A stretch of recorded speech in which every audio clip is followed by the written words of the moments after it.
You are listening to Fika with Vicky on United Public Radio, 107.7 and 105.3 from New Orleans.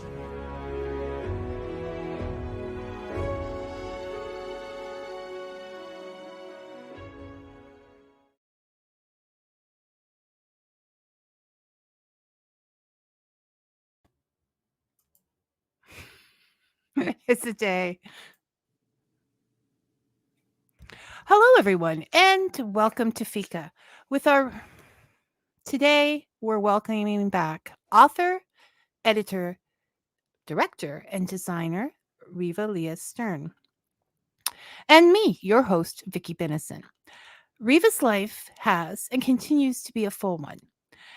She's worked in Los Angeles, New York, Toronto, Chicago, Florida, and Kansas City. As we discussed, the WaterBuffalo that shed her girdle and the Prescott journals during her last visit, we'll be focusing on her work, I Say My Name Today, a mystery revolving around child trafficking. But this isn't the first time Reva's work has taken on relevant and emotionally difficult topics. As we discussed in her first Fika, she has made a habit of it, and a good habit. Without using sensationalism, she is able to take us on the character's journey through their lives and give us the ability to move forward with them. Then, instead of closing our eyes and running away, we are able to see how these happenings infiltrate our own lives and better understand those involved.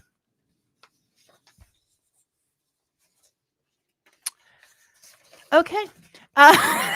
She lost the end of her interjection. So, not only do I want to talk about I Say My Name Today, but I also want to interrogate, because we're dealing with mysteries, Reva about how she makes it happen, because her characters are honest, real, they live next door, and they're a part of our lives, and they remain a part of our lives even after she's finished.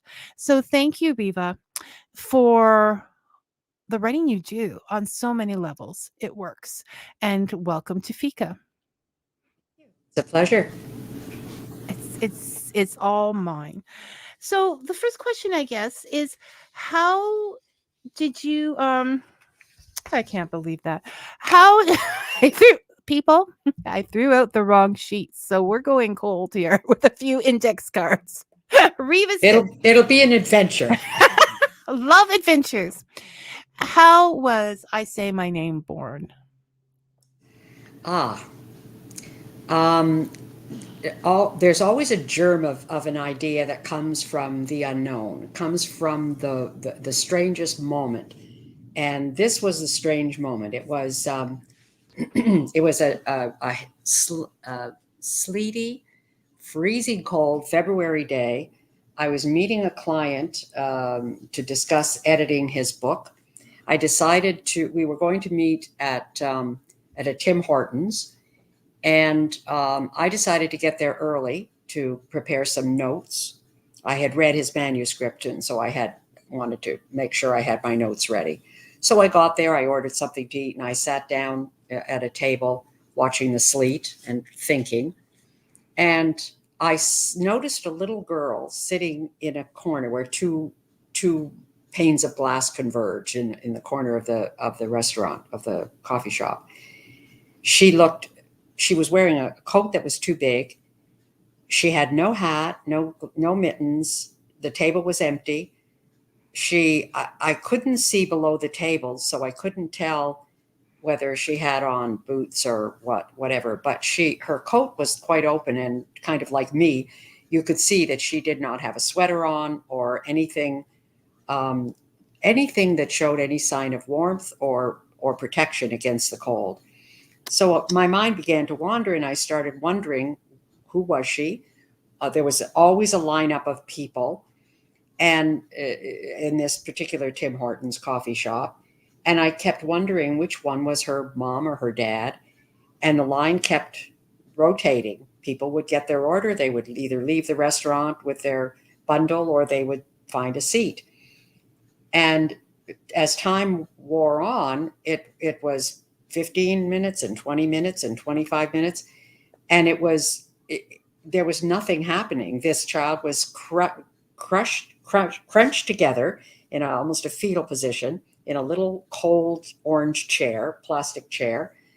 And I went up to the counter and I asked one of the cashiers or servers to take a donut and a cup of cocoa to the little girl. I said, please put extra milk in it because you don't want her to burn herself. So I said, but don't tell them it's for me. Just take it over and smile and give it to her, to tell her it's for her. So they did that. And the child would sniff at it and then pull back and sniff at it and look at the donut, never touched it. And it took about 40 minutes. And a woman came in, and the woman looked, this is terrible, but she did not look like a very pleasant person. She had very bleached hair with very dark roots, very teased, and lots and lots and lots of makeup, and lots of costume jewelry, and a fake fur coat that came to above the knee, and very high red shoes in this haily, icy weather, and a very low cut. Her coat was open, very low cut. And she walked up to the child and said something in a language I couldn't quite hear, and I couldn't quite make it out, but I know it wasn't English. And she grabbed the child by the upper arm and pulled her off the chair and dragged her out. And then I saw that the little girl had on sandals and no socks, and my heart just dropped. And I could not get that child, the image of that child, out of my mind. It just haunted me. And after a few weeks, I started to just make notes, and I kept picturing this child and began to ask myself questions on my computer. Who was she? Who might she have been? Who might that have been? Where might she have come from? Why was she not? And then in answering those questions, I began to formulate the idea of the book. And that's the beginning. And then you start researching the topic of, either child abuse or child exploitation, or one thing leads into another. And I found myself not falling down a rabbit hole, but trying to claw my way out of a rabbit hole to get to the top so I could find out in the clear air what was really going on. What could I make of this as in my story, in my image of what all of that was about. So the story became an answer to your curiosity and a way to find out all these details. Yeah, I guess in a way it was. Well, a story fiction always begins with curiosity. Yeah. So, yeah. So I guess in a way, yes. And then to apply the right characters in order to bring some resolution or some sanity or some discovery to it, then the other characters had to be created. And then the biggest problem you run into then is what is legal, what is not. I got involved with somebody who worked in child exploitation to be able to ask these questions. I was able to go online. I was given certain sites I could go to get the answers about the law and whatever happened. I'll actually tell you an interesting thing that happened. When I was doing my research, I was given a legal site. And I went on this legal site and I was asking all these questions like, what kind of penalty, what kind of punishment, or what kind of a sentence would one get if one were involved in child exploitation or child prostitution and so on.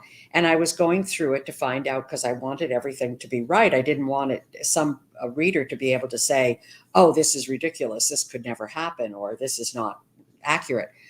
And as I was looking at it on my computer and going from one heading to another to get the information I needed, this gray square came up on my screen with rounded edges, and exclamation marks, and said that you must cease and desist, remove yourself from this site.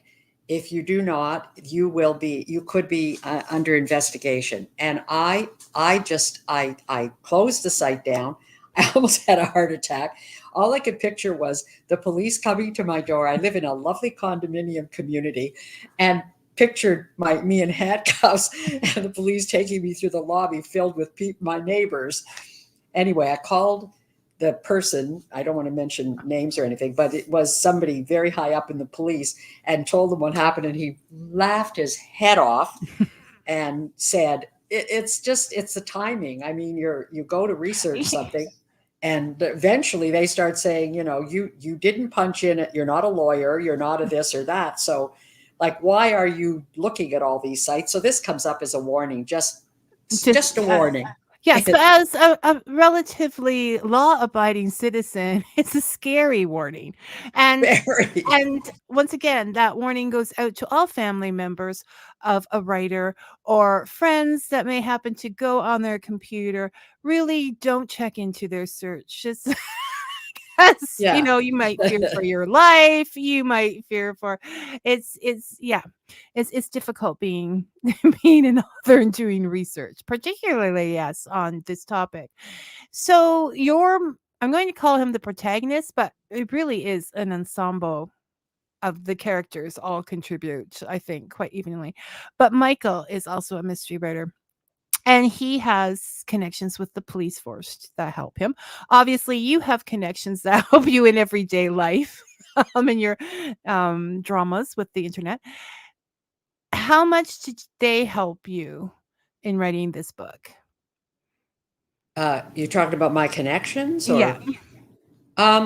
Well, just like with the Prescott journals, that one I had a Crown attorney who read my first draft. So, because I wanted to make sure that the legalese was appropriate, and she was wonderful. Actually, when I moved to Toronto originally, my intention was to go to law school, but I got married instead.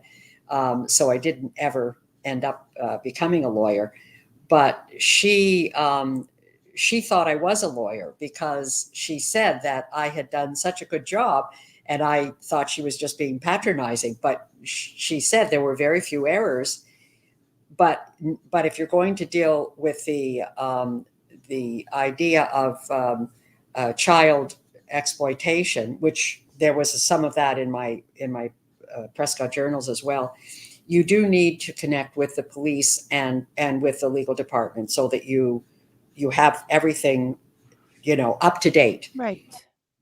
So I didn't have to do much, because I had already done a lot of it with the Prescott journals. I had found out a lot, because it was a very, very different story, very different circumstances, and really it was ultimately a different kind of different plot. There was a subplot concerning the child exploitation, but it led to many, many other plot lines that took priority. So I was able to check with two different lawyers and the police, and get some advice when I was really curious. Can we do that, or is this possible? So they were very, very helpful. Yeah. So do you just know all these people, or do you go looking for them? Well, I've been a writer and director for a long time, and a lot of plays I did. I did a play many years ago called oh my goodness, it just went right out of my head. It was about a woman who was raped. I didn't write the play; I just directed it, and I wanted to know a lot about what the law says, what I could do and not do on stage, and I connected with the. He was a chief. I think he was a chief of police, or I don't know whether he was a chief, but he was with the division that was closest to my theater at the time, and he had become very good friends with some of my staff. So I was able to connect with him at that time, Extremities. The play was called Extremities. Actually, they made a movie of it with Farrah Fawcett at that time. And so I stayed in touch, and then he was able to put me on to other people.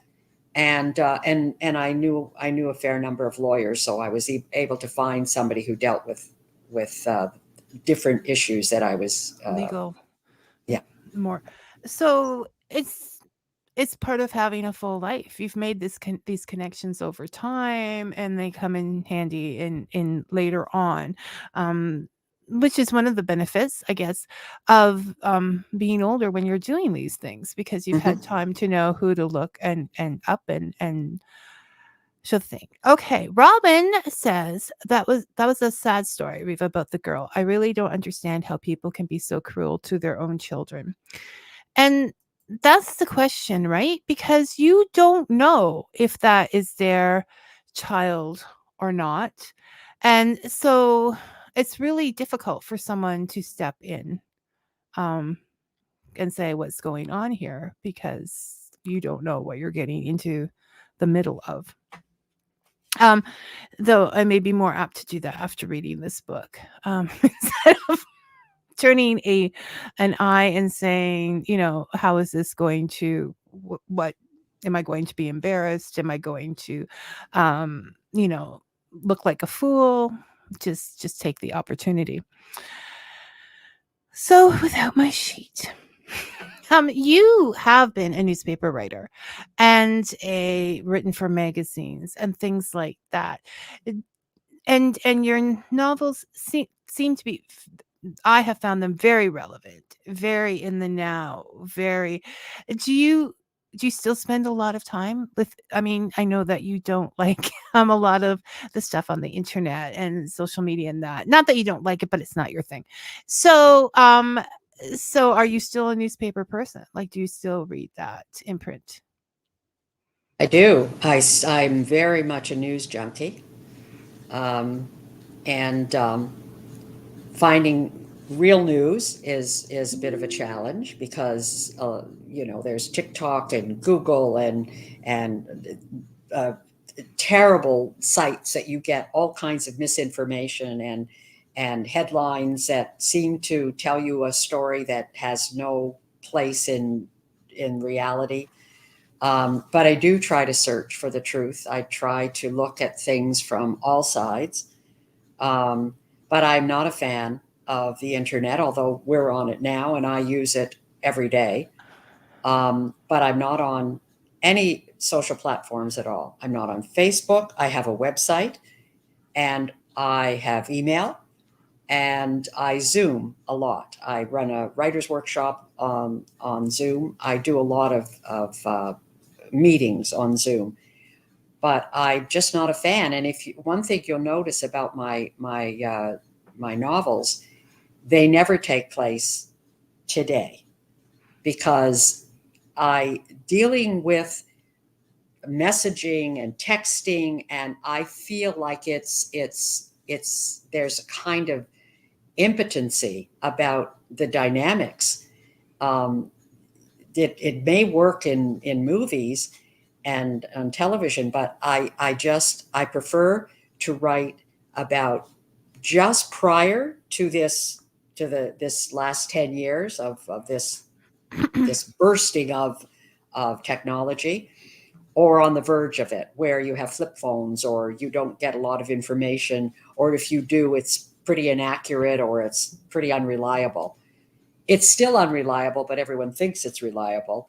And but so I like, and you and I were talking a bit just before we went on live, and about the fact that it's hard today to add dynamics, physical dynamics in particular, to your actions. Like you were talking about, in the good old days, you could take a receiver when you were angry and slam it down. And I agree with you. That. Yeah. And you said, now you just push the button. Well, that's true. There are many things like that. Like you don't answer a door anymore. You push a button, and when somebody rings your doorbell, you can see them, and you push a button and say, yes, who is it? Or, what are you doing here? In the good old days, you'd open the door with a smile and say, yes, can I help you? So there are a lot of those interactions that don't happen anymore. And I prefer to write, I try anyway, to keep whatever I'm doing in a place where there's good, I won't say old fashioned because I don't write about the 60s or 70s. No. But just able to interact with people as much as possible and read faces and read body language. Yes, you don't have to go to, well, I guess it would be the good old days for some of the younger people now, but say you take a series like X-Files or Criminal Minds, you can see the change in technology from the first season to later in the seasons. Like, that's how fast it's been. And there is, I love my tech. Like I said, I couldn't speak to you. I might not have ever met you if it wasn't for Fika and the internet, and so it has a lot of good things. But as far as writing mysteries, I think it's like you said, you see who's outside the door before opening it. Like, that just took half the suspense right there. Like, there's a urgent knock on the door. Like, as a reader, you're thinking, who is it? What's happened that I can relate? You're trying to figure that out before the character in the book opens the door. And then you're like, okay, I won. Or what a shocker. Is you're missing those things that make people real, and the ability to cover things up um is so much easier. You think it would be more open, but people can change the way they look. They can, catfish and do all of those things. Mhm. So it doesn't have that personal touch, I think, perhaps. Even without AI, we were moving in that direction before that all started. So as a writer, you have chosen to just fall into that little niche. Not when we didn't have anything like this, but before it became so invasive in our lives. Right. Around, I think it was around 2015 is when it really got very heavy into technology. But there are other things that there are devices now that we didn't have before that time that are quite wonderful. Like, you have technology that can find a body 3 feet under the earth, somebody who is buried that you could never have found before unless you dug up the entire forest. But you can, so those kinds of things. I'm working on a series of short stories now for a collection for publication, and those things now I can take advantage of. I can use that technology in a short story where it doesn't involve the same kind of character building. It's more very instant plot building. So using technology now is to my advantage. But I just find that a lot of technology is a shortcut. It leaves out so many details that are so delicious and delightful for the reader, and you just go to the technology. Well, let's just hit the internet button and see, or the social media button, and let's see what we could come up with. It just isn't the same. Although Garcia is still adding excitement on Criminal Minds with her computer knowledge. But you don't, yes, it's not the same as someone rushing to give somebody information when they can just they can just call them. So there isn't that rush. There isn't, I mean, there is, and I don't think it's just an age thing. I'm sitting here worrying, is this an age thing? Is it me? But yeah, I think there is definitely more room for that dark, rainy night in the dark house before, because you couldn't get electricity. I mean, that's why even now a book written during the time period of the 19th century, a horror story, will be scarier because there are no lights to turn on, right? Those shadows are permanent. There's no escape from them. So that is. And speaking of Criminal Minds, because I also think one of the ways you make your characters more real to us is by throwing in some pop culture, some television, any of those things that make us, for example, I'm just going to go for the example because I still have that because that was on an index card. Okay. So Claire says, I was watching Criminal Minds when you drove in. So maybe that's why I got spooked. Now this first immediately makes me care about Claire because I am, and I also relate to her because there's no way I'm walking out on a dark night down the street after watching Criminal Minds. Okay, so it gives you that idea to begin with, and I find that you do that often. Not often, like too much, but you will throw those things in there. For example, where Dora got her name or whatever. I don't want to tell the whole story, but is that, do you do that on purpose or is that just part of your natural writing? Well, it's intentional, but I never thought of it whether I've never thought of it in those terms as to whether it's part of my natural writing. I think it's just the way the way I see people speaking and relating. That's that in that time, Criminal Minds was very hot 10 years ago, and so the reference would be Criminal Minds, or would be the program that you referred to concerning Dora. These things were just relevant at the time, and so it seemed logical in order to make like I wouldn't have made the reference necessarily about I was watching some vampire show from 1950s. No, because it wouldn't be relevant to that. So I want it to be relevant so that it again it confirms the era, the time in which this is happening. And Claire becomes our next door neighbor because, Yell Over the Fence. Did you see the episode? Or, in communication with her husband, that explains why she's feeling uneasy. It's not that something real has happened.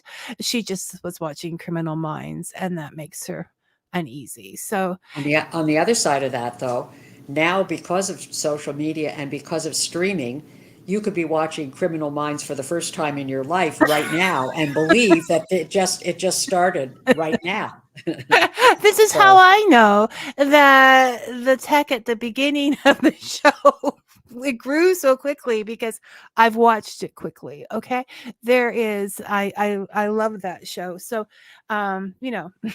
Claire's okay with me. She just, and I think it does make you feel close. I mean, I know that if I read a book and because I'm Canadian and they mention Tim Hortons, I'm like, oh yes, right. I remember. I can relate to that. That is relevant to my life. So it's not that we're not sometimes looking for something new, but when we're building that understanding of that story, it's nice to have some comfortable steps along the way where you can stop and say, okay, I'm comfortable here. I like Tim Hortons. Now let's go to the next step of the mystery. But I'll tell you something interesting about the point you just made. A number of years ago, when I first started the first draft of the novel, I had an agent, and the agent said to me, you cannot make references to Tim Hortons because Americans won't know what that is. And I said, so? It is a coffee shop. They know what a coffee shop is. Yeah, but you're making it sound as though Tim Hortons is so I couldn't mention Tim Hortons at the time. So there were rules. There were also rules where you couldn't actually describe an automobile. You had to just talk about the color of it or the shape of it years ago. You couldn't say it was an Oldsmobile, especially if it was involved in a crime.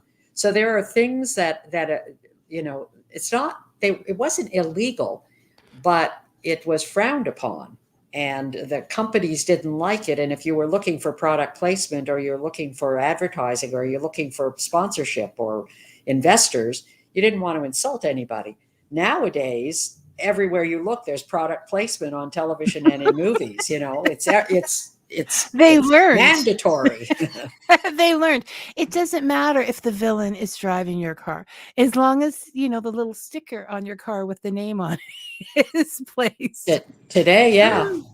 Yeah. It doesn't have that same feeling. So I have said, and I want other people to read this book so they can tell me what they think, but I have said that this is why I go on about them. It's not they're so strong, so real, and that is why I think they can take us through these difficult situations without us and keep us reading. Okay, because it's very easy to close a book and say, I can't deal with this, and it's gone. But you sidestep the sensationalism. It's because we don't see it through the bad guys, the perpetrator, the creepy ones' eyes. So we're not getting that yucky value. We're not seeing it through the victim's eyes, so we're not getting the impact of that emotion, that pain so dead on, and we are seeing it through the people who care about them, the people on the sides and their empathy, so we can look at them with empathy. And I think one of the ways that is done is through your strong characters, because they're real people, and that could be us seeing that little girl in the restaurant, finding that little girl in the restaurant. Um, and as such, because you're so fantastic at making these characters and making them real, um, do you, because I'm going to go back here because I'm right in the middle of this show right now. Do you think that an author could be considered a character profiler? Because you're looking into their life as a whole, even though we only see parts of it. Um, I think that is one of the I wouldn't say it's a responsibility, but I would say that it's one of the gifts that an author offers the reader is a true profile, a true depth to the characters that she or he provides for the reader. Yes, I think it is. I mean, you can't just look at the surface, because the surface is a is um, is a skin covering of all that lies beneath. It could be lies.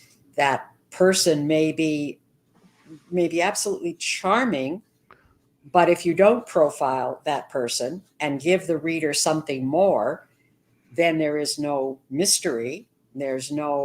Uh, there's no uh, there's nothing gripping about the story, because you now know, oh, this is a lovely person, or this is an evil person, or so you need to know all the aspects. What is this person capable of? Is what you see what you get? If not, what is underneath? And when will we know it? How will we know it? How will it be served up to us? And when it is, will we believe it? And or will we be shocked by it, or will we Accept it. but always will we accept it? Yes, and you, I'm just saying, you do this so well, so that we get so involved in the characters and their lives that I closed that book saying, "Oh my goodness, I know she's not, but I want a series with these people." Um, because we wanted to know how it continued on for them. And I think in the same way as we took a vacation and met new people and keep up with them with Christmas cards. If I send you cards, will you send them back to me from Michael or Claire or Mary and telling me what's up? No.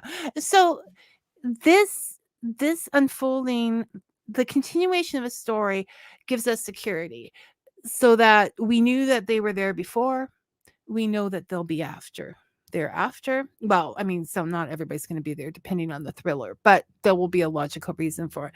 And this is part of a whole life for the victims and for them. And also the perspective is important, because once that perpetrator is taken care of, arrested or whatever, their story is out of the main character's story, so we follow them. There's no, they weren't worth it. They weren't worth their own story.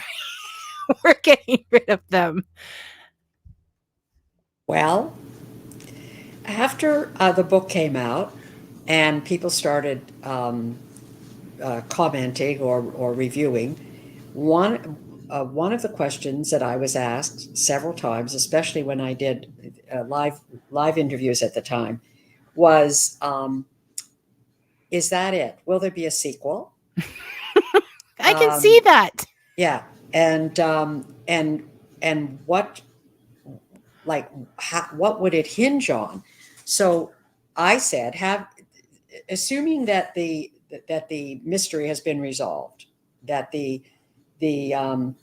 that story has run its course, well, those characters, Michael, who's a writer, and Claire, who is an HR person, and Dr. Goldwyn, and Barry Gold, who's a lawyer, detective, sorry. Right. So all of these people, and Stewart, yes, police. So all of these people who we grew to to respect and admire and fear and care for during this story, really could, they really could move on to a whole new storyline. So it is possible. I don't know if I'm up for it, but because I'm still working on the short story collection, but it hasn't escaped me. Okay. So I can dream, and I can say, but this is one of the benefits of not doing it right in today, because you can go back in time and you can start like the next day kind of thing. I mean, not that you would start, you'd wait for something to happen, but whether it's 6 months or whatever, you don't have a reality timeline to work with that. So that would make it a little bit easier. Yeah. So bringing up, and it had 2 names, but I just had 2 working names. But then in your last bio, you just used the one. So I'm wondering if the strange spectrum of mysterious mishaps. We kind of touched upon it last time, but we didn't speak much about it. And it seems to be completely different, once again, from what you've written before. Is it? It is very different. It is still filled with kind of nasty little bites of karma and people possibly doing wrong and getting their comeuppance, or being assumed to have done wrong and getting comeuppance where they may not have deserved it. So it's not always all cut and dried and very pat, but they're snippets. Some of the stories are as short as, I don't know, 10 pages. Some are 25 pages. There are, I think, about 20. I have about 20 stories or 25 stories, something like that. So I'm just now, it's not a first draft, because some of the stories I've gone over and over and over again. But it's a matter of deciding which to leave in, which to leave out, which I might, a couple of new ideas have come to me that I might want to add to it. And then finding a publisher, because the same publisher that publishes creative nonfiction doesn't necessarily publish fiction or mysteries, and doesn't necessarily publish short story collections. So that's the hard part. So that was one thing I knew I was going to ask you, because you said it took 25 years to find the right publisher for Prescott journals. That was a journey. And so aside from doing your research and knowing what that publisher publishes, what other things mean the right publisher for you to you, Reva?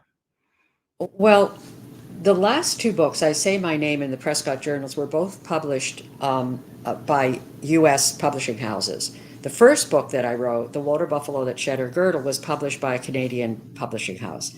And I'm based in Canada. The Canadian publishing house, for many reasons, it isn't just because it was homegrown. They couldn't have been more wonderful. They took care of everything. I had appearances and book signings and book big book conferences and all sorts of amazing things that they arranged. And I was like on cloud nine. The books were selling like crazy. Everything, but they don't do the kind of books they do memoirs and autobiographies and biographies. Right. So WaterBuffalo was a creative nonfiction. So that's what they do.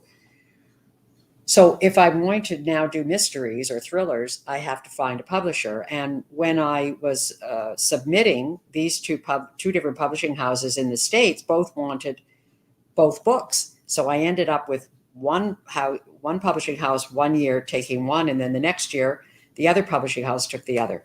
So having it published in the States meant that the books were more expensive, that they will do very little for you because they don't know the Canadian market, unless you're Margaret Atwood, of course. But if you're not a well-known, well-established mystery writer, even though the people that backed me, I mean, one of the testimonials or blurbs, the back cover blurbs? On the back was Andrew Niederman, who writes the V.C. Andrews books, and he happens to be a dear friend, and endorsed my work. That still didn't seem to matter. They did really nothing other than make sure that the book went through the proofing and so on, and with Prescott journals, I got some good feedback on certain little bits and pieces, but other than that, it was mostly about just getting the book done. And it's not like I self-published. I mean, I didn't pay for anything. They did it all in terms of getting the book into print and ready. But they don't have a connection anymore to the bookstores. If in Canada, Chapters and Indigo wouldn't take the book, and I found it just impossible. So when you ask what I'm looking for, I really want to find a Canadian publishing house to do the collection, because at least I stand a better chance of getting it into bookstores, and there might be a life for the book that follows. So it was on Barnes and Noble in the States, and it was on Amazon, and it was in Europe. It was sold somewhere else. In Australia, I think it was sold on Amazon in Australia. But there were a few other online venues that sold it in other places around the world. But it doesn't really mean anything, because I don't have the kind of following that somebody like Atwood would have. So, which is why we need to. No offense to Margaret Atwood. No, none. I'm saying I have all her books. We as a whole, humanity, does not pick up different types of books. I find that with my little free little library. The same authors are read over and over again. And yes, they made it there because they were good authors and they were prolific, and there was hard work and some luck involved, as always. No one's saying they don't work hard, but just for ourselves, picking up something different once in a while is nice. And I try to sort of sort it in my little library. Not that I'm pushing anything. But I tried, if somebody sends a book that is less known, I might go, and put it in the little library. Sometimes I put it on my library shelf first, but my reading list is so long, I have to be realistic and just make it go away to the little library. So it is something that people can look at in themselves to do that. Second of all, it's hard it's harder to do personal appearances. Like they're usually done in large towns. You're near Toronto, right? You're not in the Mecca. I'm in Toronto. You're Yeah. you're right in Toronto. So that is easier for you to get that. I mean, because you're adorable and people will notice that and buy your book on launches and things like that. So that personal touch is important. And thirdly, regardless of what people think, times have changed and publishers are no longer offering setting you up for these things, getting your name out there. This is why so many authors are trying to write as well as keep up large social networking just to get their book out there. Plus, go to, I mean, it takes everything to get a book out there and known if you're not one of the gods of writing, I think. And if you're not comfortable with social media, maneuvering it, I'm comfortable being on it. Like I've been invited as I am with you, and I'm willing to do it, but I'm not comfortable initiating it. I'm just not that person, you know. Well, So it's very hard for me there to. comes a dilemma because I would say that most people who spend a lot of time reading or writing are by nature introverts. This is what draws them to it in the first place. And excuse me, allergy seasons always. And so then they are being thrown out of their comfy nest where they haven't seen a lot of people into the world, into the whole thing. And it's difficult for them to answer a message. Might take them. I'm only saying this because I know from a friend of mine. I have trouble answering a message because I want to make sure that I say the right thing, right? So I will spend 2 hours on one message, and I'm getting better at that. But it is difficult, I think, to play all the roles that an author has to play now. Yeah, I mean, I can stand up. I've done lectures my whole career, and I can stand up in front of 1,000 people and feel perfectly comfortable with my subject. But calling someone to ask them to, would they please take my book, put it on their shelves, I find that hard. I did try it. I did ask. I even had friends who don't live right in Toronto take the book to their library, their public library. And the librarian says, no, we only do local authors. You know, if you're not an internationally known author, then you have to be a local author. Like if you're in Mississauga, then you need to be a Mississauga based author. So but in Toronto, uh, some of the people who wanted to bring my book to their library, the librarian said, you have to fill out a form, you have to be a member, you have to do this, and you have to do that. And I have a feeling that some of these people just said, it's too much trouble. Well, Just, it's a lot of it all takes time. It's a yeah. lot of red tape, like going out there, doing those things, doing talks, doing when are people supposed to read now? I mean, right. Like and also writers are readers, so they want to do that Yeah. too. It's just a lot. Granted, and also which I think is wonderful. A lot of the writers today are older, so they have more life experience, but they're less likely to want to spend they don't have as much energy to be doing all of these things. I've got the energy. I just need some. Like if I had, like years ago, you could have an agent. You didn't have to, but if you had an agent, so if you had an agent, you just had to show up and then do your Right, spiel, right. read from your book, give a little talk, sign some books. Everything was great. But so it isn't the energy. And if I had to drag the books with me, I can do that too. I'm strong enough.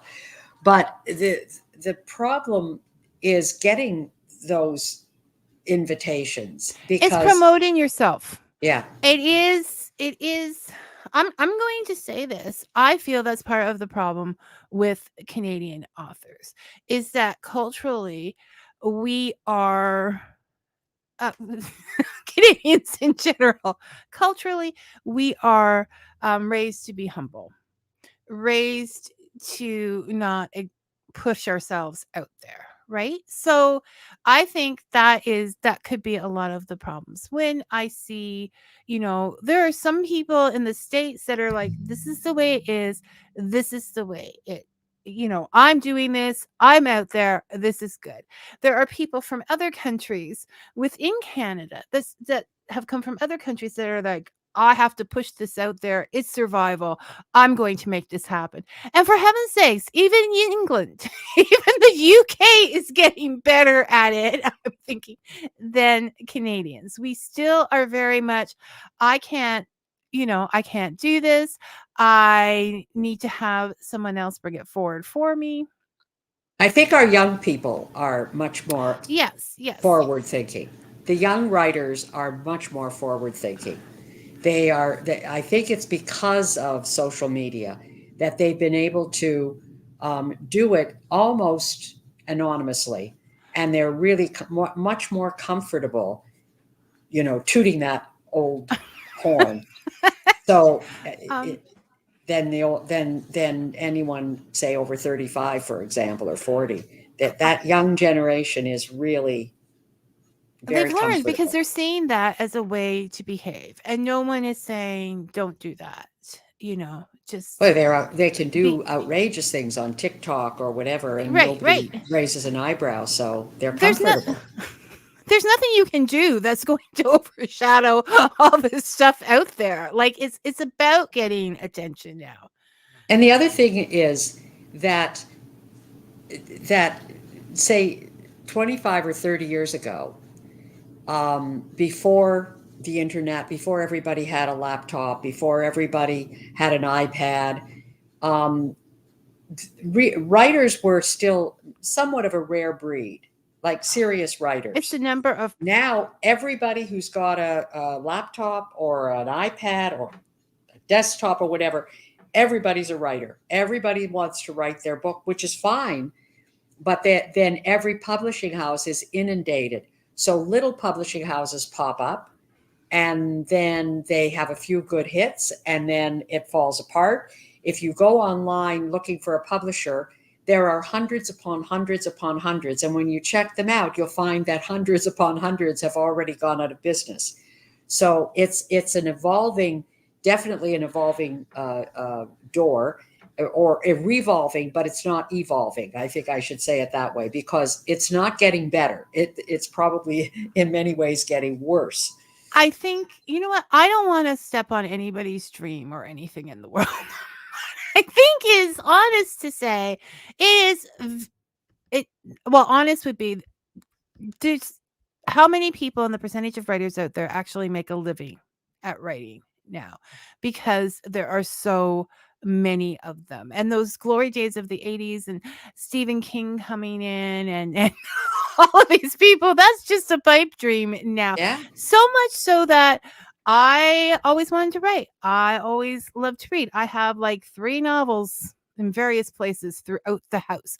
But I am very content at this moment to read other people's books and bring them forward, because I would never do it for myself. That's that old Canadian thing coming in.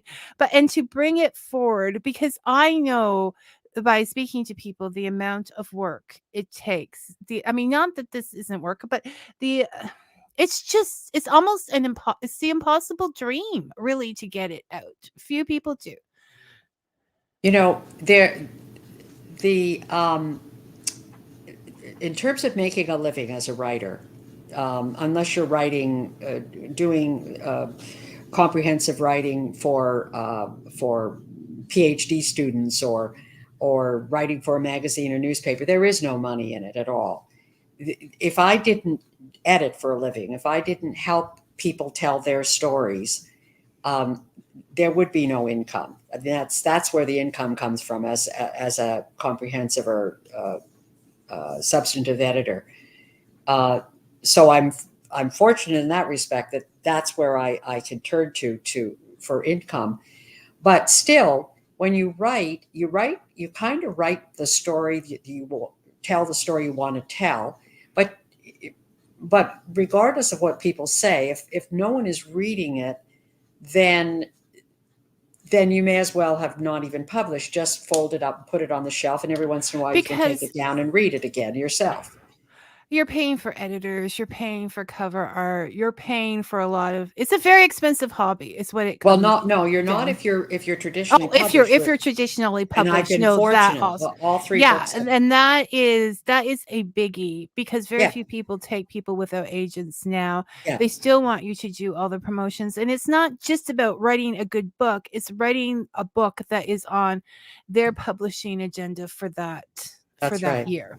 What happens? So as much as I've seen people with amazing horror stories go to horror publishers, but it's not the type of horror they're into this year. You know, you may write about vampires, they're into werewolves. So all of these things make a difference when you're reaching out for this.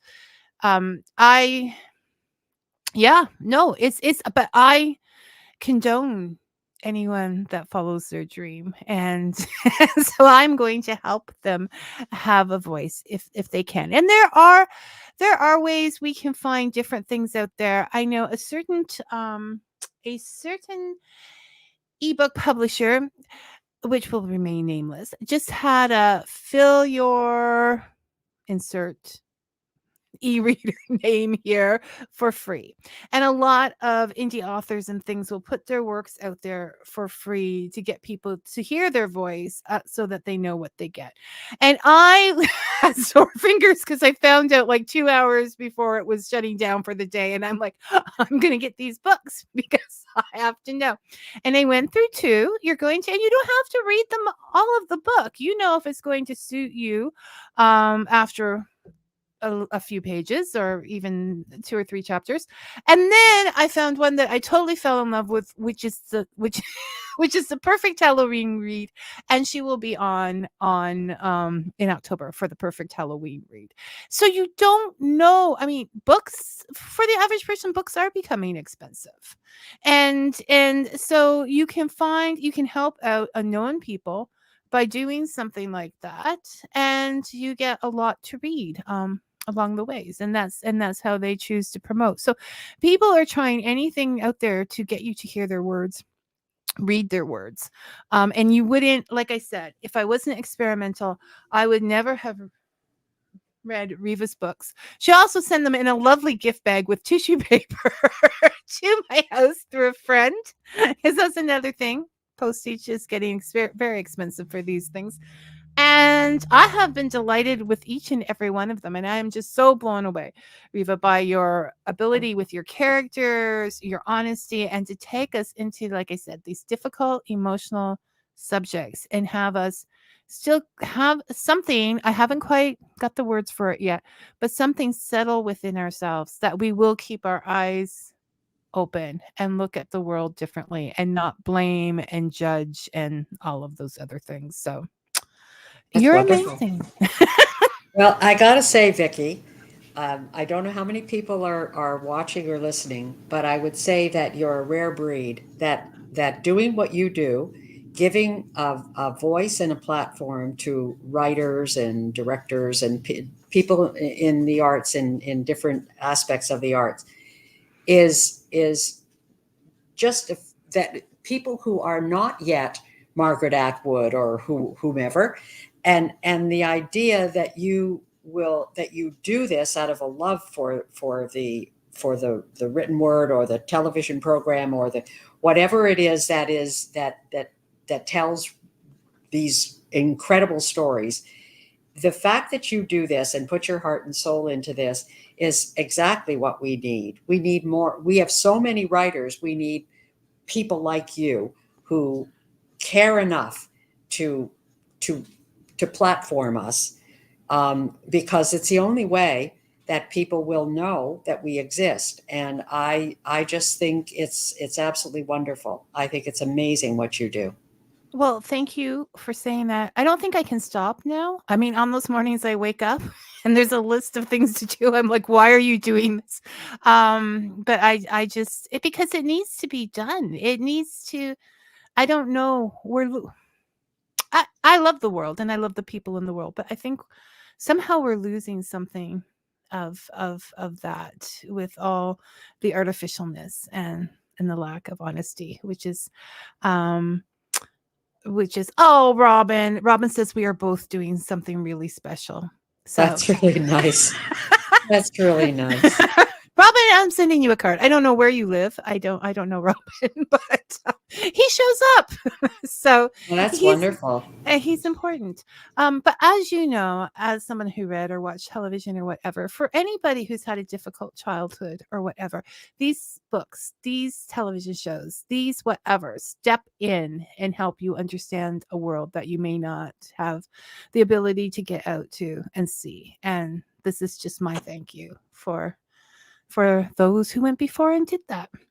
Okay, Reva, we've got to bring in a joke here. Anyways, I'm telling you, when I was writing up your show that I threw in the garbage, when I was writing up your show, I had, for the first time in forever, this overwhelming need to listen to Defying Gravity from Wicked. So I've decided that is your song because aside from your books, no matter what happened, you weren't going to be told what to do. You held on to your integrity, and so that I think you're a perfect example for that in real life and in your writing. So kind. So that's your song. From now on, that I will think of. If I hear that song, I will think of you. So thank you so much for joining us today and for this great conversation. I should just throw out the paper more often. And you're always welcome back, even if we just want to talk about, I don't know what. This is my socializing time now, so even if we just want to talk. But our time is up, so I have to say goodbye and take care of yourself, okay? Thank you so much. Thank you. Thank you. And thank you, Robin. Whoever you are, I am very, very thrilled that you tuned in. Somewhere up in northern Winnipeg. I think he's out west in that world. So he yeah. Thank you, Robin. Okay, you take care. And I have to all right, and I'm going to close up the comments because Robin's comment was perfect. So, and go over to the music here. There we go. You can't see that. I don't know why I tell you these things, but just if you're wondering, where did Vicky go? So, next week, Janice Barrett will be returning. You'll remember she was here with her historical suspense novel, Authorized Cruelty, and thriller novel. And she's going to be back with a new one this week, Cash for Life. And I would call it a suspense thriller as well. Not always sure these genres mix and match. But until then, may your coffee be hot and your story sweet. Thanks for listening, everyone.